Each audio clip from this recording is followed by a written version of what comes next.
Good afternoon. Let me start by thanking President Macron for bringing us together today. Between the two of us, we've now convened 4 of these meetings in either London or Paris.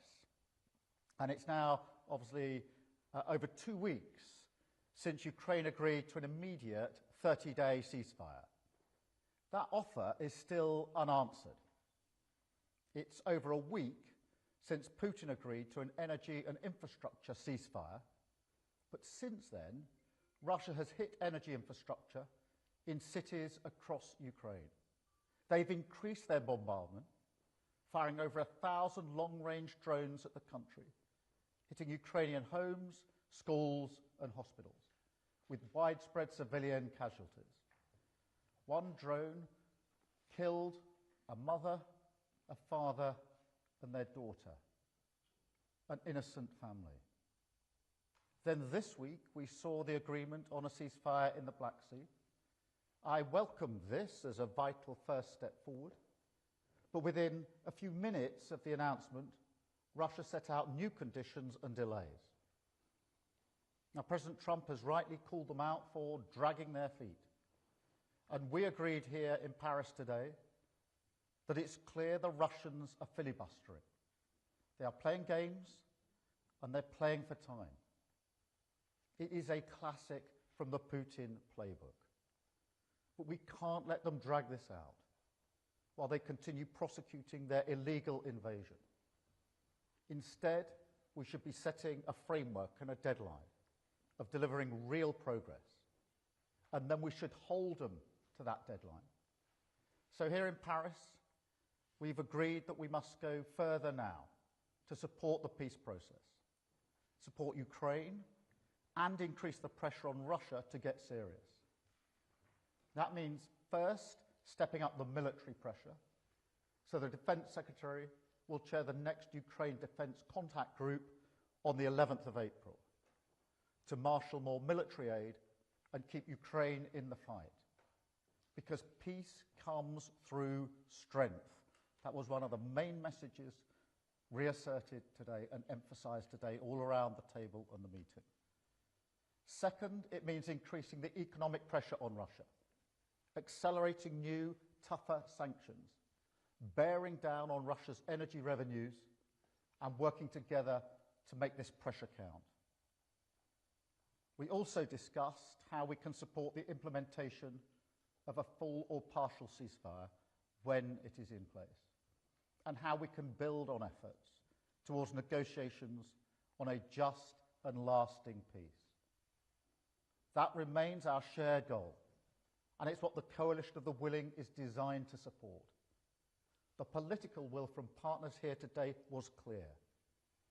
And this week in London, we hosted over 200 military planners from 30 countries, coming forward with contributions on everything from logistics and command and control to deployments on land, on air and on sea.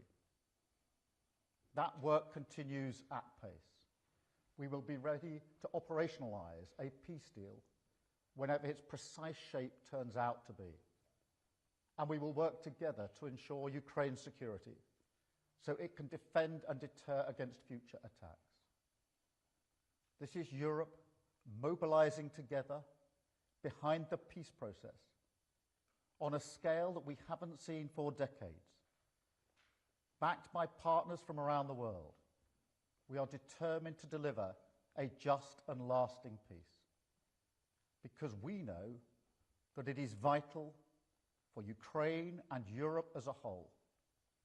And I am clear that it's also vital for Britain.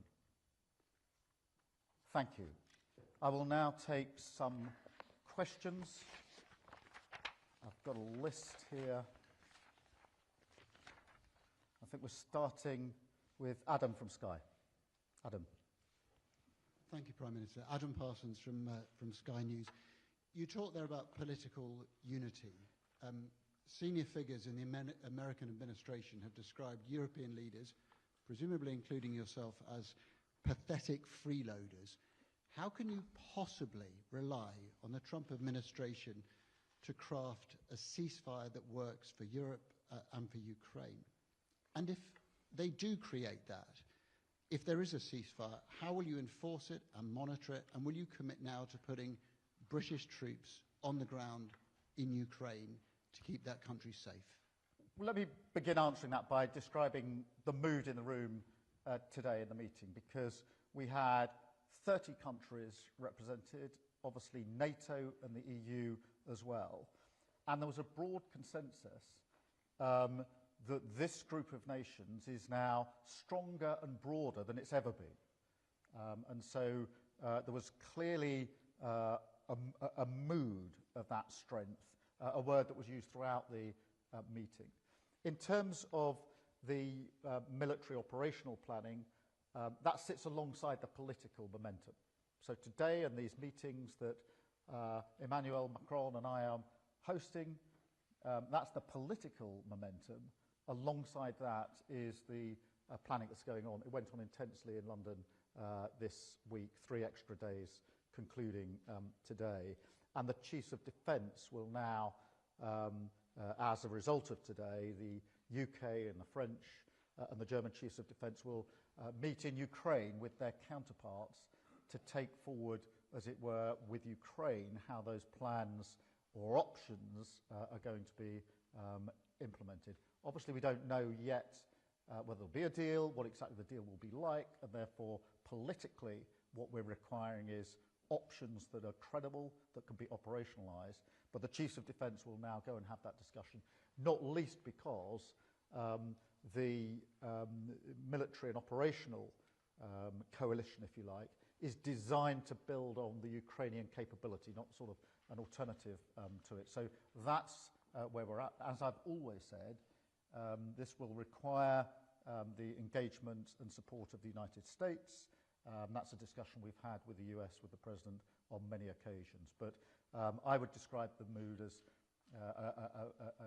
a group of countries coming together, more resolute today and stronger and broader than they've been in the weeks that this has been developing as a group. Thank you very much. Harry, ITV. Thank you very much. Harry Horton, ITV News. It's almost been a month since the first meeting of this coalition of the willing. And as you say, the fighting in Ukraine continues. It still seems as though the UK and France are the only countries publicly committing to put troops on the ground in Ukraine. And the US has still not committed to this security guarantee. What evidence have you got of any real progress that this coalition of the willing is making? And just if I may, you talked about setting a deadline. For what? And what happens if that deadline isn't met? Well, let me take both parts of that. Firstly, on the progress. Clearly there has been progress in terms of the numbers and the intent of the group and that sense of it being now a stronger and broader group brought together. And Emmanuel and I have now hosted, as I say, 4 meetings to bring this group together. And the mood today was very much a clear and resolute mood about the strength that comes from working together in this collective way. And of course, this is not a EU grouping. It's a broader grouping than that is now operating in this way. On the progress we've made, I mean, the planning, I went to see the planning myself on Thursday of last week. We had 200 planners in London in our own headquarters, split into groups that were dealing with the optionality when it comes to land, to sea and air, and now obviously the development of that through the Chiefs of Defence going to Ukraine. Yes, it's optionality. Nobody knows whether there'll be a deal or what the shape of it will be. But there's clearly been political progress in the sense of momentum, if you like, in the political group that we've been able to put together, which is significant in its own right, because there was a feeling around the table that Europe, taking Europe as a whole, has not been this strong and united for a very long time. And that was clearly the mood in the room, but in the operational planning that goes with it. I'm so sorry, Harry, the second bit of your question. You said there was a deadline. Oh, sorry. What is the deadline? So the point here is, as it were, a preliminary point to a deal, which is our collective view is that Russia is playing games, that Putin is back to his old playbook, and therefore the pressure needs to go on to Russia to get more seriously to the negotiating table and to have a framework or a deadline, if you like, for responding to what the Ukrainians have already put on the table and what the US is seeking to achieve in their initiative. So I think there's got to be a framework around that. Obviously, we'll discuss that with allies and with the US, but also, and this was a very strong resolve across the room, that now is not the time for pulling back or weakening on sanctions. On the contrary, now is the time for increasing sanctions on Russia to get them to the table to these negotiations to the hope of a ceasefire and a lasting and secure ceasefire that preserves the security and sovereignty of Ukraine. So that's as it were, the other element of the meeting today. So up until now, very much a focus on how do we defend a deal if we get there. Today, an equal emphasis, I would say, on how do we collectively, as a pretty large group of nations, ensure that we put pressure on the Russians to get to the table, to actually negotiate, and be really clear that they are filibustering, they are delaying, and we've seen this playbook before.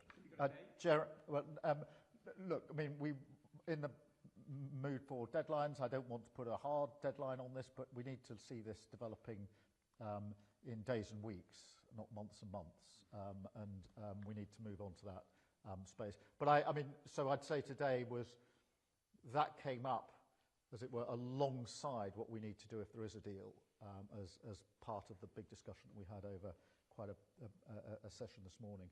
Jeremy from BBC. Thanks. Thank you, Prime Minister. You seem to be describing a very different world or different view of the war to the one that President Trump tells us about. I mean, this is all happening, isn't it? This talk of ceasefires because of President Trump's, first of all, his assertion during the campaign that he could sort it all out in a day. Then it was going to be 100 days. He was a great deal maker. That actually there is a reality here that neither side believed there could be a ceasefire, neither Ukraine nor Russia, that President Putin has made it clear on multiple occasions that actually his view of what should happen is not a ceasefire, but it is either victory through capitulation of Ukraine or victory on the battlefield. Isn't it time, in fact, to actually say, this isn't going to work?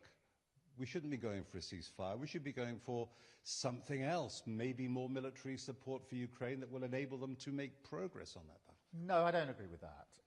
I think that President Trump absolutely clearly wants a lasting peace in Ukraine, and that's directing all of his actions, and in a matter of weeks he has got both sides, as it were, to a negotiating table, and we've made some progress. Ukraine has clearly put forward 2 weeks ago now its proposal in relation to a ceasefire. What we now need to do, in my view, is increase the pressure on Russia to get to that proposal on a ceasefire, to meet it and to match it as a first step towards a lasting peace. And I think that's the right course, and that's why we are supporting the US in this endeavour. And that is amongst the things we discussed this morning.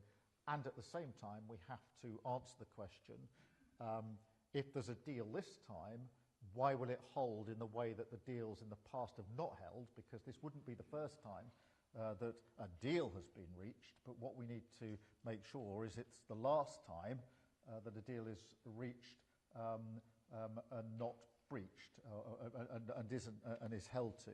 So that's why we're focusing on pushing forward and put pressure on Russia and answering the question, how would you defend a deal if a deal is in place? And I genuinely believe that is the right course. Everybody wants lasting peace. Everyone wants a negotiated settlement, not least the Ukrainians. They've been subjected to this illegal invasion for over 3 years now. They've been incredibly resilient. Zelensky has led from the front, in my view, over all of those 3 years. And he's now leading from the front again in relation to these ceasefire discussions. Thank you. Follow up on that, Prime Minister. What makes you so certain, then, that there is a way of persuading President Putin to give up his long-held and very publicly discussed views on the future of Ukraine, which he believes should effectively be part of Russia. Well, nobody could stand here and I'm not going to say with great certainty by date X we will have got to this point. What I am saying is that this is a process. I believe the goal is the right goal, which is a lasting peace in Ukraine that secures the security and sovereignty of Ukraine. I am not alone in that view, because that is the President Trump's view. It's clearly the view of a group of countries now that we've put together, 30 countries, openly saying amongst themselves this morning that this is the strongest they've seen Europe in a very long time. And they mean Europe and not institutions within Europe. And it is, of course, the view of Ukraine. So I can't stand here with certainty and say, yes, I know exactly what the outcome will be on what day. What I do know is that politically, if we can provide that leadership, backed up by operational plans, then that is the best chance, in my view, of achieving the outcome that we all want. Chris, GB News. Chris Hope, GB News. Prime Minister, Russia's today warning of a direct conflict with NATO if your coalition, the Willing, puts troops on the ground in Ukraine. Will you give MPs a vote on your plans before that happens? If I can quickly ask about the spring statement yesterday, you told us we'll be £500 better off from the spring statement, but just next week, energy bills go up, council tax bills go up, water bills, broadband bills, TV licence, rail fares go up, plus national insurance for employers, plus fees of income tax thresholds. £500 won't touch the sides of what's facing your voters next week. Are you gaslighting them? And what's your message to them about the cost of living crisis? Let me take I think ended up being three parts of your question, Chris, but fair enough. Look, in terms of what Russia says, we know what Russia wants. It wants a defenceless Ukraine. So it doesn't surprise me that Russia's saying their position is Ukraine shouldn't have any capability of its own or any assistance or help from anybody else. That rather gives away their opening stance on this, and that can't guide us in our response. I don't want to get ahead of ourselves with a vote because we're not at that stage. We are at the stage of turning the political momentum into operational plans, looking at the various options, and then going for the next piece of work with the Chiefs of Defence. But you know my long-standing position, which is if we were to deploy in any scenario on a long-term basis, then of course Parliament should have a say in that, and I don't deflect from that. Look, on the people being £500 better off, it's not me saying that's the OBR, and that is really important because we said that we would improve living standards under a Labour government, and that is what the OBR says we are doing. And obviously their calculation takes into account other factors. That is materially different to the last 14 years. If there's one thing above all else that singles out the last 14 years under the Tory government, it's that it was the biggest downgrading and reduction in living standards in generations. So that is really important. And of course, alongside that, interest rates are coming down. If people are on mortgages, that makes a material difference. Wages are up higher than prices. So in terms of what people feel in their pockets, that's a really important measure. And of course, for those on the lowest income, that's 3 million people, they will have that hike in the minimum wage. So what we're doing is, in answer to your question, securing our economy, taking the decisions that are necessary, seeing that impacted in the OBR's assessment that people will be £500 better off, so living standards will go up, very important. But at the same time, because of the investment we made in the NHS and others, we've seen 2 million additional appointments in the NHS. We said we would do that in the first year of a Labour government. We've done it in 7 months. For 5 months, waiting lists have come down, even during the winter. So I think we can be clear that the decisions we made in the budget were the right decisions. They were tough, but they were right, and you can see now some of the effects of them. Thank you very much, Chris. I've got Ulysses, I think, next. Bonjour, Monsieur le Premier ministre. Bonjour. French television, BFM TV. Emmanuel Macron just said that you are going to co-pilot the military support for Ukraine, and you announced that there will be a mission in Ukraine with the British and French Minister, maybe of Defense. So are you the co-pilots with Emmanuel Macron of what's being done to reassure Ukraine of the support of the European nation? And also, Emmanuel Macron this morning again explained how he sees this force of reassurance, this European force. So how would you describe this force? What is it going to do if it happens? Macron spoke about sending troops around big cities and around military bases, strategic bases. How many military do you see joining this force, and how many countries would participate? Thank you. Well, this morning the group of countries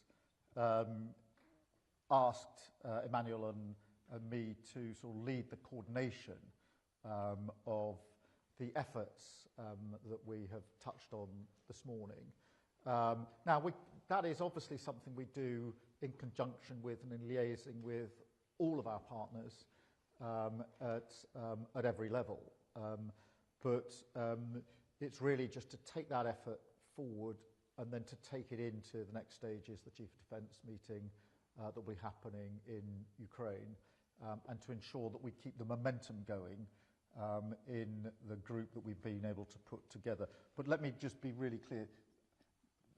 This is a group of countries that are coming together in this way because each and every country represented, each and every leader is taking that leadership role at a crucial moment. And in a sense, I would say collectively, rather, I wouldn't focus on individuals, I wouldn't focus on Emmanuel or myself, I would say as a group, we are answering the question, which was, should and can Europe step up?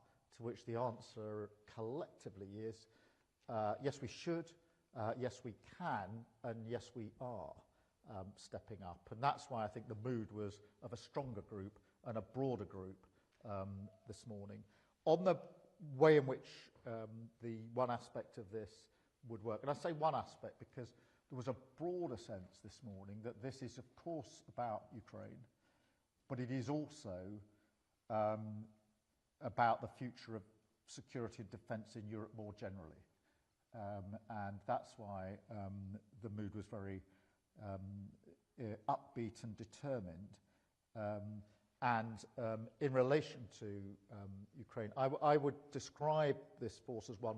I mean, the first thing is we need to make sure the Ukrainian capability is as strong as possible. It has to be built on that. There's this idea of a porcupine strategy, which is making sure that Ukraine is in the strongest position. They've got an incredible fighting force now. They've got 3 years' experience in conflict on the front line.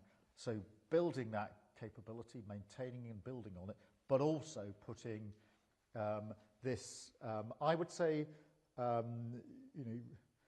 I say coalition of the willing, this is a force designed to deter in order to send that message to Putin that this is a deal that is going to be defended. That's, I suppose, the best description of it.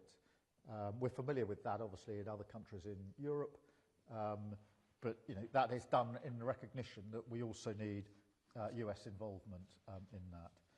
Thank you very much. I've got Kieran from Guardian. You didn't say how many countries are willing to do and how many soldiers you think this force could be. Oh, well, I'm so sorry. Yeah. Some figures like 30,000. Yeah, so we've had 30 countries at the planning meetings.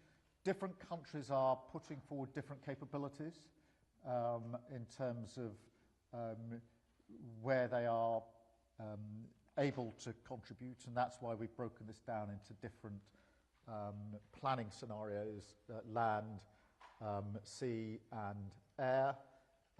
But many countries are coming forward.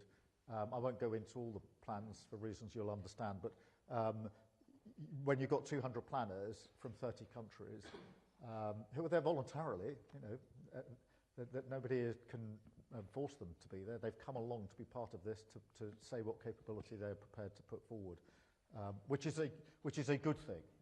And some might have said months ago we wouldn't have got that far, but we are making progress. Thank you. Sorry, Kieran. Yeah. Thank you. Kieran Stacey from The Guardian. Overnight, President Trump announced his intention to impose 25% tariffs on cars and car parts coming into the US. Did he give you any notice of that? Does that make you pessimistic about the chance of signing a US-UK trade deal?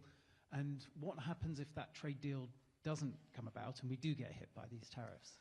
Well, look, I think the tariffs are very concerning. There's no doubt about that. And I'm really clear in my mind that the sector, the industry, does not want a trade war. And that's why, first and foremost, we've got to work with the sector, work with industry in our response in relation to this. I think we need to keep, as ever, pragmatic and clear-eyed. We are engaged, as you know, in intense discussions with the US on economic arrangements, on a number of fronts, but including to mitigate tariffs. And we'll continue in that way because I think that rather than jumping into a trade war, it is better pragmatically to come to an agreed way forward on this if we can, and that's why we're intensely engaging in the way that we are. But look, we always have to put the national interest first, and that's why I've also been clear that as we engage in those negotiations, those discussions, we will keep all options on the table. The industry doesn't want a trade war, but it's important that we keep all options on the table. But I'm working hard with others to make progress on economic arrangements, which I hope will better serve our country than a trade war, which will not, in my view. Thank you. Bruno from The Times. You said that this was about defending a deal, having a force but designed to deter. We know the Russians don't like it. We've also heard from Trump's envoy talking to the Russians who described talk of it as posturing and posing. So it doesn't sound as if the US is very likely to be there. And on the European side, despite all this unity, if you want to do a security and defence pact with the EU, you'll first have to do a deal on fishing on catch quotas for cod, herring and scallops. Surely that's just insane in this period. Well, look, firstly, to take that in stages, I don't doubt that Russia doesn't want the deal defended. Because an undefended deal is in their interest. That's what happened last time, and look what they did. So I don't pause for long on that particular point. On the US, look, we're talking to the US all the time, at almost every level, including NSA level. I speak to the president regularly, and it is really important that we continue to do so, working with the US, being clear about what we're achieving. And look, broad consensus in the US that Europe could and should step up, and actually, that is what we are doing, and that is in our interests. It's in the interests of the US, and it's in the interest of defence and security in Europe. And look, I'm going to resist your temptation to start talking about because I don't think a running commentary has helped in the past on any of these matters, and I'm clear in my own mind that whether it's in relation to the work that we're doing today on a broader defence and security, frankly, because we're talking about defence and security of Europe as a whole, or on the question of a defence and security pact with the EU and the broader reset, which of course we're working on as well, I think it's right that we do that in an orderly way. But I think it's fair to say that relations with our European partners are very much stronger now than they've been for some considerable period. And that is a good thing for the defence and security of Europe, in my view. Thank you very much. I've got David from Mail.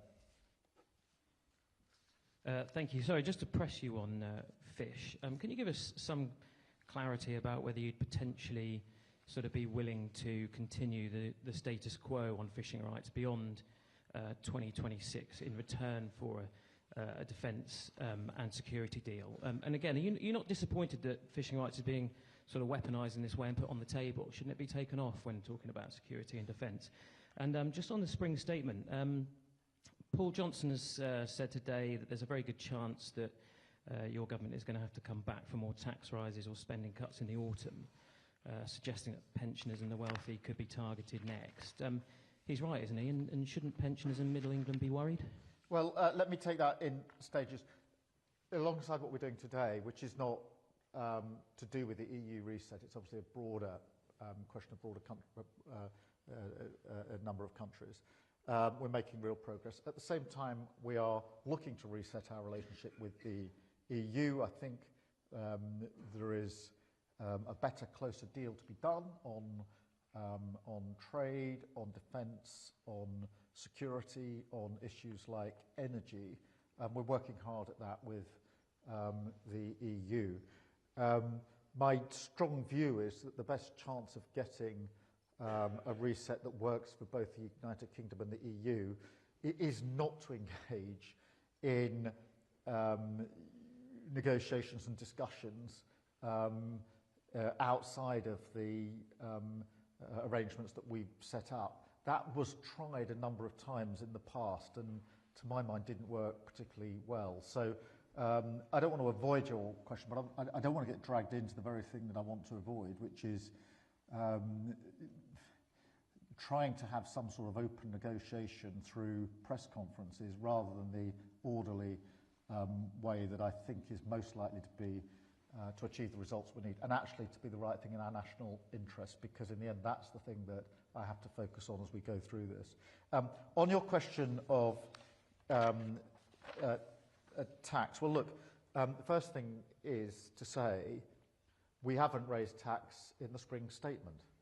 And I think at every press conference I did before yesterday, the challenge to me was, you're going to have to raise taxes in the spring statement, aren't you? And I said, wait till the spring statement. We got the spring statement and we haven't. What we've done is built on the stability that we need and to go further and faster on security and growth in what is undoubtedly a changed world.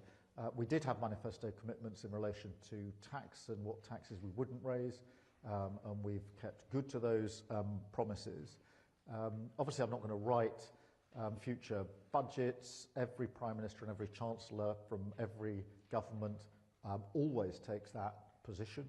But you know, if you look at the pattern, if you like, or the intent from both the budget and the spring statement, you'll see that when it's come to the decisions we've had to make, we have not taken the decision to increase tax, and I think that indicates the mindset that we bring to this. Thank you very much. I've got Philippe from Le Monde. Philippe. Hi. Given your current commitment for security of Ukraine and also the defense of Europe, what do you think of the proposal of the future German Chancellor Merz to create a kind of European defense community together with the EU member states, with the UK and with Norway? How do you react to this proposal? And second question, Merz also is asking for a discussion about the French and British nuclear umbrella. I would like to know what's your reaction about this proposal, what could be the contribution of the British dissuasion, nuclear dissuasion. Thank you. Well, look, on I think both parts, as it were. On European defence and the measures that are being taken, firstly, at the EU level, I welcome them. I welcome the fact that there are now proposals that the President of the Commission has put on the table, particularly in relation to funding. And we shouldn't underestimate just what a big step forward that is for the EU. And I'm pleased about that, because I do think that just as we've increased our defence spending, other European countries should do so. And by providing credible and effective funding mechanisms, I think the EU has taken a really important step forward there. We will continue to work with them on that. I think that true it is that Norway and the UK will broadly work very closely with Europe on defence and security in any event. That is not a new thing. Obviously we work very closely, particularly with Norway in relation to matters up in the North Sea. So that's nothing new about that. I welcome that. That is good progress. On the question of nuclear, look, first, our nuclear capability, our independent deterrence. I obviously went to meet one of the submarines as it was coming back in from a long tour last week, and then had the keel ceremony for the next generation, the Dreadnought. It's a very important capability, deterrence capability that we have. We do commit that to NATO. So in that sense, we are already committed in that way. But on the broader question, I do think it's important to the defence of security in Europe that France and Britain in particular are working as closely as we are working at the moment. Alongside other countries. This is not just two countries that are working on this. There's this general consensus across 30 countries now, most in the EU, but not all, countries beyond that. But it is good, in my view, for the defence and security of Europe when France and Britain are working as closely as they currently are on defence and security. And, in the end, that is important for Ukraine, it's important for Europe, but it's also important for the United Kingdom because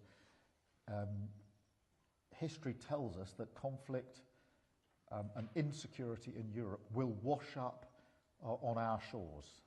And so it's very important in our own national interest that we work in this close way. Thank you very much. Thank you.